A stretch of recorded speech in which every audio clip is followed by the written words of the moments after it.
There are many different types of platinum trophies you can earn, whether that's an easy but grindy game, short but fun games like Astrobot, or the dreaded jumping shovelware platinums that haunt the PlayStation Store. Well, in today's video, I'm going to be showing you 10 easy but fun platinum trophies you can add to your collection. Starting off with the newly released Ghost of Yotei. Coming in at 3 out of 10 and taking around 50 hours, here we play as Atsu, a mercenary seeking revenge against the Yotei 6 for killing her family. Similar to Ghost of Tsushima, the setting and the view in this game are beautiful. There's really no need to fast travel at all when you're able to ride your horse in these amazing views, and not to mention the welcome return of the wind guidance system. I think it's perfect, and not only does it not feel out of place within the setting, but it stops you from constantly looking at the map, seeing where you need to go. The animals around the map that help you guide you to your wanted location, like the birds, also add an immersive touch to the game, and of course not to mention the amazing combat. I went to record about 30 minutes of gameplay for this video, and I continued playing for around about another 2 hours. That's how addicting the combat can be in this game. But that being said, this is a perfect sequel to the first game, and one I would highly recommend. Now for a game that's recently been released onto the monthly games, and that's Stray. Here we play as a stray cat who has fallen into a confined city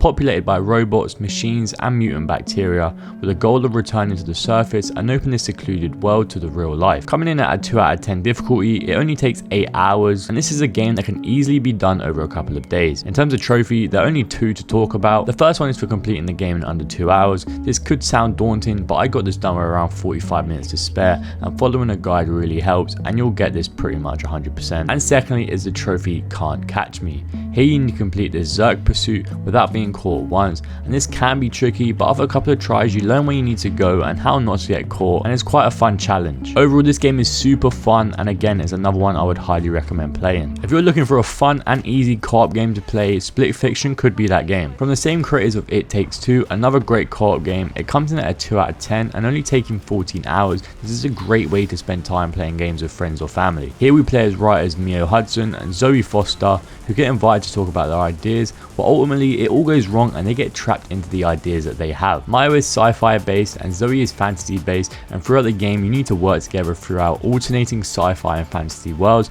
to prevent and escape a publishing company from stealing their own ideas. What is great about this game is that only one person needs to own it, so you can play this game without both of you needing to buy it, which I think is such a good feature. Next up we have one of my favorite games of all time, and that's Mafia 1. I know the title says easy platinums, and this game does come in at a 6 out of 10, but there's only one difficult aspect to this game, and that's the race on classic difficulty. There are guides online to help you with this race and make it much easier, and don't get me wrong, it is tough, but it is 100% doable. Trust me, when you get past this race, the rest of the game is a 3 out of 10 maximum. Classic difficulty can pose as a bit of a challenge, but it is worth it just for the story alone. Here we play as Tommy Angelo, a cab driver looking to make some money, while we have a run-in with the mob. Sam and Paulie, a part of the Salieri crime family, are in a dispute with the rival family, the Murillos, and we have to drive them as they're getting chased by them. We drop them off and get money as a reward, and after going back to our day job as a cab driver, we get chased by the same men chasing Sam and Paulie, and after running through the streets of Little Italy, we make our way to the Salieri restaurant where Sam and Paulie save us, as we then get taken into the restaurant and we join the Salieri crime family. Overall, this game is so good, the story is amazing, and I could not recommend it enough. Next up is Plucky Squire, a game with only 21 trophies and is rated a 2 out of 10 and only takes 9 hours. This game takes place in the vibrant setting of the land of Mojo, with this setting taking place inside of a children's book. We play as Jot along with his friends Violet and Thrash, who are constantly taking on the evil wizard Humgrump. What is so special about this game is the ability for it to seamlessly switch from a 2D storybook to the 3D world action. You must navigate both sides of the world and use your unique abilities to solve puzzles throughout the game to save your friends from Humgrump and resolve the book's true ending. Time for one of the funniest games of all time, and that's South Park: The Stick of Truth. Here we are the new kid, recently moved to South Park looking for some friends to play with, but we get roped into the fantasy war between the two leaders, Eric and Kyle, who are both looking to obtain the Stick of Truth. Now for the platinum. This whole game can be done in one playthrough, but I would not recommend it enough watching a guide while playing.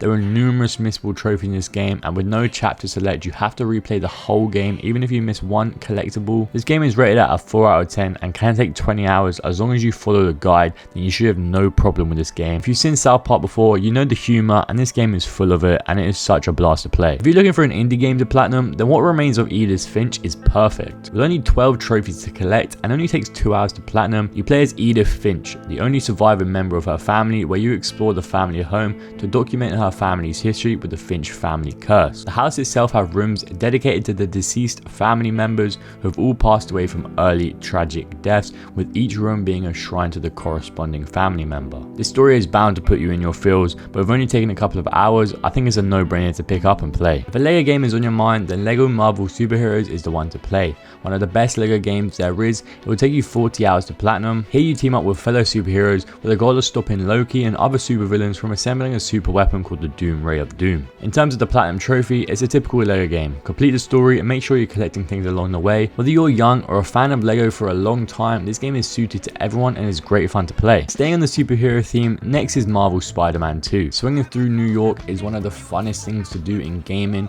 and taking down enemies in your playstyle is great. Whether that's stealth or all-out attacks, either way is viable.